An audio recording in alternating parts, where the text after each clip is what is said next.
সকাল ৬টা থেকে আমি যেভাবে দুপুর পর্যন্ত প্রতিটি কাজ টাইম টু টাইম গুছিয়ে করি।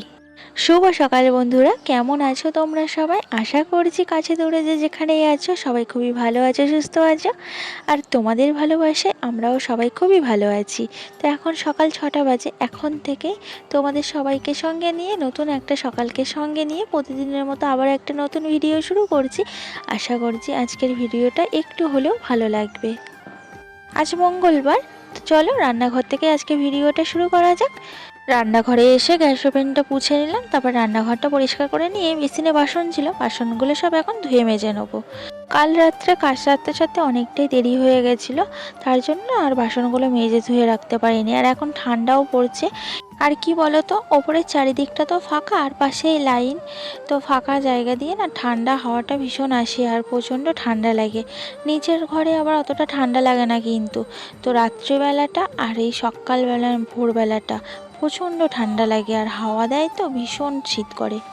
তো যাই হোক, এখনও শীতের জিনিস বার করা হয়নি, বার করতে হবে। ভীষণ ঠান্ডা লাগছে সকালে করে আর রাত্রে করে। সব বাসনগুলো মাজা ধোয়া করে এই যে বসিয়ে দিয়েছি চা। তো এখন আমি চা করে নিচ্ছি, আর আজকে লিকার চা করছি।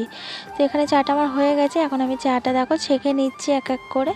তো একটু লেবু দেবো এর মধ্যে, লিকার চায়ে একটু লেবু দিয়ে খেলে না বেশ ভালোই লাগে। আর তোমাদের তো বলেছিলাম আগের দিন দাদাভাই অনেকগুলো লেবু এনেছে। ভাতের সাথে অত কেউ লেবু খেতে চায় না, তো লেবুগুলো তো নষ্ট হবে, তাই জন্য আমি ঠিক করেছি চায়ের সাথে লেবুগুলো দিয়ে লেবুগুলো সব শেষ করে ফেলবো। আর অনেক তো দামও নিয়েছে লেবুর, এখন ভীষণ দাম। এখন তো সবজিপাতির গায়ে হাত দেওয়ার মতো নেই, সবজিপাতি তো আগুন ছোঁয়া দাম। তো যাই হোক, দেখো আমি কয়েক ফোঁটা করে লেবুর রস দিয়ে দিচ্ছি, বেশি দেবো না কারণ ভীষণ টক। একটুতেই অনেকটাই টক হয়ে যায়, তাই জন্য কয়েক ফোঁটা করে আমি লেবুর রস দিলাম, দিয়ে ভালো করে আমি একটা চামচ দিয়ে গুলে নিলাম। তো এবারে তোমাদের দাদাভাইকে ডেকে চাটা দেবো, নাহলে তোমাদের দাদাভাই আবার উঠতে চাইবে না ঘুম থেকে, দুষ্টুর আগে তো স্কুলে নিয়ে যেতে হবে। তো দাদাভাইকে চাটা দিয়ে এলাম, এসে আমি এখানে দেখো টিফিন করার জন্য সব কাটাকুটি করে নিচ্ছি।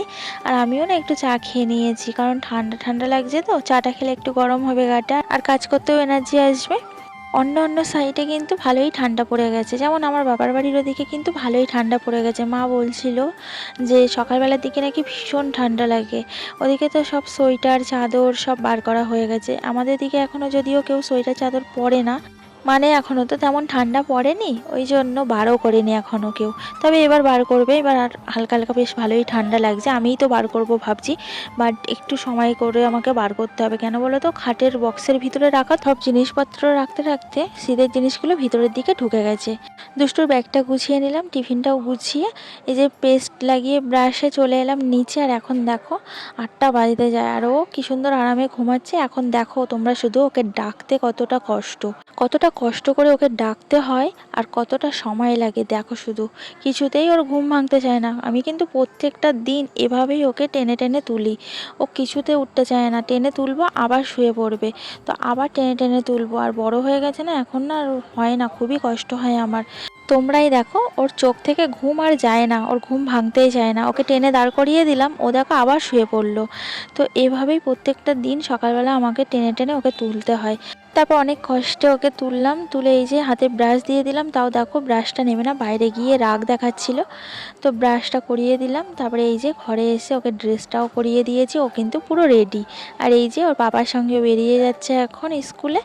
আর আমি ওদিকে কিন্তু সবজিপাতিগুলো কেটে এসেছি, এখনও রান্না বসাতে পারিনি। এই যে এবার গিয়ে 8টা বাজে, এখন গিয়ে রান্না বসাবো। আর দাদাভাই 8:30টার মধ্যে খেতে আসবে রেডি হয়ে। তো এই আধ ঘন্টার মধ্যে আমাকে রান্না করতে হবে সকালের টিফিন। তারপরে এই যে ওপরে এলাম, ওপরে এসেই আগে গ্যাসটা ধরিয়ে দিলাম। তো ধরিয়ে কড়াটাও কিন্তু বসিয়ে দিয়েছি, এবার রান্নাটা করে নেবো। আর দুষ্টুর এত বাজে অভ্যাস, ওকে রেডি করিয়ে দিলে হবে না, রেডি করিয়ে নিচ অবধি দিয়ে আসতে হবে, দিয়ে টাটা করতে হবে, তারপর আমাকে ওপরে আসতে দেবে, না হলে কান্নাকাটি শুরু করে দেবে। তো ওকে নিচে ছাড়তে গিয়ে আমার ওখানটা অনেক সময় চলে যায়। তো কিছু আর করার, সব দিকটা এভাবেই আমাকে সামলাতে হয়। এরকম টাইম টু টাইম কাজগুলো এভাবেই আমি গুছিয়ে নিই। তো এই যে এখানে ডিম ভুজিয়া করে নিলাম, আজকে ভাত ভাজা করে দেবো দাদাভাইকে। অনেক ভাত আছে কালকের, তো ভাতগুলো তো ঠান্ডা ভাত এমনি কেউ খেতে চাইবে না, তো ভাজা করে দিলে দাদাভাই খুব ভালোবাসে, খেয়েও যাবে আবার নিয়েও যাবে। তেলটা গরম হয়ে গেছে, তো আমি কুচানো পেঁয়াজ আর কাঁচা লঙ্কা দিয়ে দিলাম। ও তার আগে আমি গোটা গরম মশলা ফোড়ন দিয়েছি, এলাচ লবঙ্গ আর দারুচিনি ফোড়ন দিয়ে তারপরে কোচানো পেঁয়াজ আর কাঁচা লঙ্কাটা দিয়েছিলাম। তো ওগুলো একটু ভাজা ভাজা হলে আমি ভাতটা দিয়ে দিয়েছিলাম, তারপরে শাহি মরিচ দিলাম কয়েকটা, তারপর পরিমাণ মতো নুন আর স্বাদ মতো চিনি দিয়ে কিছুক্ষণ নাড়াচাড়া করে ভাতগুলো একটু ভাজা ভাজা করে আমি ডিম ভুজিয়াটা দিয়ে দিলাম, দিয়ে ভালো করে আবার নাড়াচাড়া করে নামানোর সময় একটু ঘি আর গরম মশলা ছড়িয়ে দিলাম। ব্যাস, ভাত ভাজা আমার রেডি। ভাত ভাজা করতে কিন্তু বেশি সময় লাগে না, খুব তাড়াতাড়ি অল্প সময়ের মধ্যে হয়ে যায়। তো দেখো সকালের টিফিনটা আমার আধ ঘন্টার মধ্যেই কিন্তু রেডি হয়ে গেছে। তো এই যে ভাত ভাজাটা আমার হয়ে গেছে, এখন আমি দাদাভাইকে দিয়ে দেবো, দাদাভাই খেয়ে নেবে আর দাদাভাইয়ের টিফিনটাও প্যাক করে দেবো। তো দেখো দাদাভাইকে এই যে দিয়ে দিয়েছি, আর একটু স্যালাড করে দিলাম, একটা কাঁচা লঙ্কা, টমেটো, শসা। দাদাভাই তৃপ্তি করে খেয়ে নিল, আর এদিকে আমি দাদাভাইয়ের টিফিন বক্সটা গুছিয়ে দিচ্ছি। তো এখানে আমি দেখো ভাত ভাজা দিয়ে দিয়েছি, আর একটা বক্সে দিলাম স্যালাড, শসা, টমেটো আর কাঁচা লঙ্কা, আর ওর সাথে ডিম সেদ্ধ দিয়েছি একটা। তো দাদাভাইয়ের টিফিনটা আমি সুন্দর করে এভাবে গুছিয়ে টিফিন বক্সটা প্যাক করে দিলাম। আর দাদাভাই এদিকেও নিচে চলে গেছে, দাদাভাইকে এখন টিফিন বক্সটা দিতে যাব। দাদাভাই আগে খেয়ে চলে যায়, আমার আর হয়ে ওঠে না, টিফিন বক্সটা গোছাতে একটু দেরি হয়ে যায়। তাড়াহুড়ো করে তো টিফিন বক্সটা গুছিয়ে নিলাম সুন্দর করে, বাট চামচটা দিতে ভুলে গেছিলাম, আবার চামচটা দিলাম, দিয়ে টিফিন বক্সটা রেডি করে দিলাম। আর এই দেখো দাদাভাই কিন্তু রেডি হয়ে বেরিয়ে পড়েছে। তো দাদাভাই ঠিক 9টার মধ্যে বেরিয়ে পড়ে, 9টার একটু বেশি হলে 5-10 মিনিট দাদার খুব রেগে যায়, দাদার টাইম টু টাইম।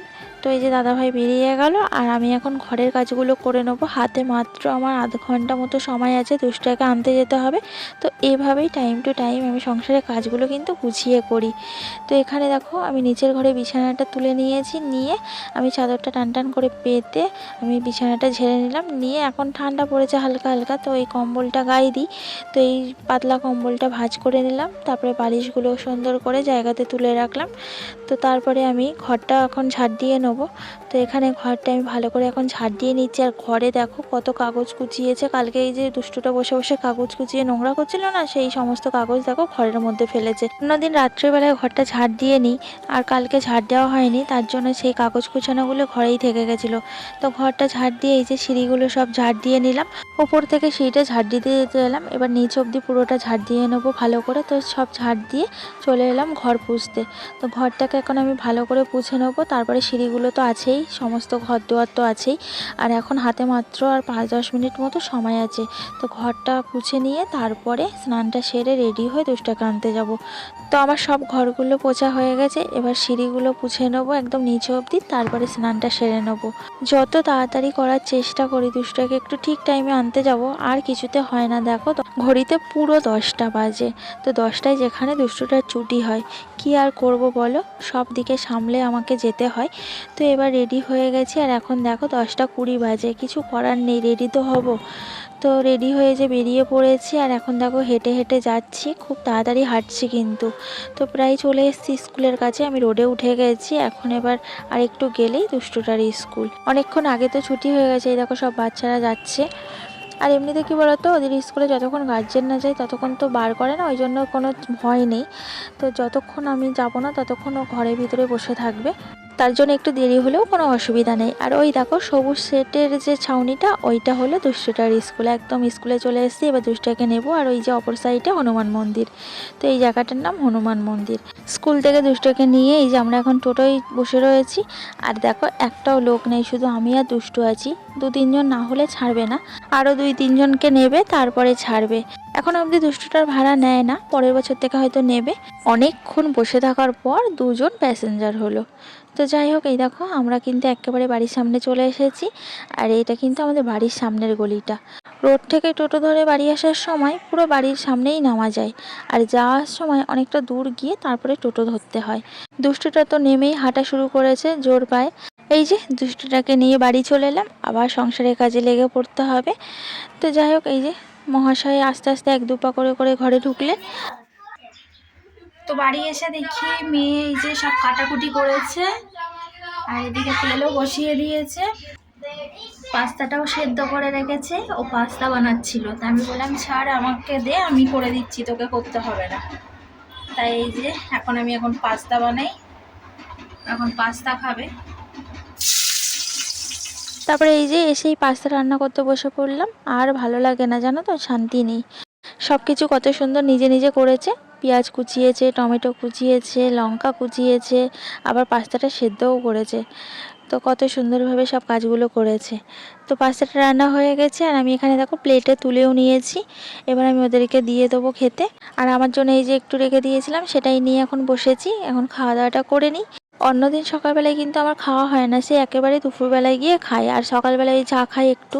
ওই তো মেয়ে রাগ করছে, বলছে আমি হাতে করে সব কাটলাম একটু খাও, তাই জন্য একটু নিয়ে বসেছি। সকালবেলায় খাওয়ার সময় আমার নেই, তো খাওয়া দাওয়া সেরেই দেখো কত বাসন ছিল, সেই বাসনগুলো মাজলাম। সকালবেলায় সব চা খাওয়া হয়েছিল, তারপরে সকালে সব টিফিন খেলো, সেসব বাসন। নিচের ঘরে কাজ করছিলাম, তো তার জন্য ওপরে আর বাসনগুলো মেজে ধুয়ে আমি যেতে পারিনি, তো বাসনগুলো ছিল, এখন এই যে মেজে নিলাম। তারপরে এই যে রান্নাঘরে এসে রান্নাটাও বসিয়ে দিয়েছিলাম। তো পেঁপে আলু আর বড়ি দিয়ে আমি একটা মাখা মাখা তরকারি করে নিয়েছি, তরকারিটা হয়ে গেছে এই যে। আর দেখো কত সুন্দর হয়েছে তরকারিটা, আমার কিন্তু এই তরকারিটা ভীষণ ভালো লাগে খেতে। আর করছি এদিকে মাছ ভাজবো, মাছের তরকারি করবো, মানে মাছের ঝাল করব সর্ষে বাটা দিয়ে। তো ভোলা মাছগুলো এখন আমি ভেজে নিচ্ছি এক এক করে। তারপরে সর্ষে বাটা দিয়ে আমি কাঁচা লঙ্কা দিয়ে মাছের ঝাল করে নেবো। ভোলা মাছের ঝালই খেতে ভালো লাগে, আর ভালো লাগে বেগুন আলু দিয়ে। তো মাছগুলো সব এপিট ওপিট করে আমি এখন ভাজা করে নিচ্ছি। আর মাছগুলো চটপট করে যেন ফাটছিল, ওর চোখের ওই মণিগুলো ফেটে ছিটকে আসছিল। আর এক জায়গায় একটু তেল ছিটকে গেল হাতটা পুড়ে। আমার সব সময় পুড়তেই আছে, আমার হাত দুটোতে আর জায়গা নেই, মানে এত পোড়ার দাগ। তো কী করে যে এত পোড়ে আমি সত্যি বুঝতে পারি না, তেল ছিটকায় আর ওই যে লেগে যায়। রান্নাঘরটা তো অনেক ছোট, অনেক বড় রান্নাঘর হলে না হয় হয়। তো এই যে দেখো আমি সর্ষেটা পেস্ট করে নিয়েছি, আর এখন এই ছাঁকনি দিয়ে সর্ষেটা আমি ছেঁকে নিচ্ছি। সর্ষের যে খোসাগুলো আছে ওগুলো ছাঁকনিতে ছেঁকে নিলে তো এইভাবে রান্না করলে কোনো গ্যাস অম্বল কিছু হয় না। সর্ষের এই খোসা কিন্তু খুবই বাজে, এই খোসা সম্বন্ধ রান্না করলে গ্যাস অম্বল হয়, মানে শরীর খারাপ হয়। তার জন্য যখনই রান্না করি আমি এভাবেই ছেঁকে খোসাগুলোকে ফেলে দিই, তাহলে আর কোনো অসুবিধা হয় না। তো এদিকে আমার রান্নাটাও কমপ্লিট হয়ে গেছে। আর এই দেখো একটা পার্সেল এসেছে আজকে, এর মধ্যে একটা কুর্তি আছে, কুর্তিটা ডার্ক ব্লু কালারের। তো কুর্তিটা না খুবই সুন্দর, আর কাপড়টাও খুব ভালো সফট। কুর্তিটা নিয়েছি রাফ ইউজ করার জন্য, যে দুষ্টুর স্কুলে যেতে আসতে হয়, তো তার জন্য। তো চলো ভিডিওটা আজকে এখানে শেষ করছি, যদি ভালো লেগে থাকে লাইক করে দিও আর কমেন্টস করে জানিও আজকের ভিডিওটা কেমন লাগলো। যারা চ্যানেলটা এখন অবধি সাবস্ক্রাইব করোনি, চ্যানেলটা সাবস্ক্রাইব করে আমার পাশে থেকো। সবাই সুস্থ থেকো।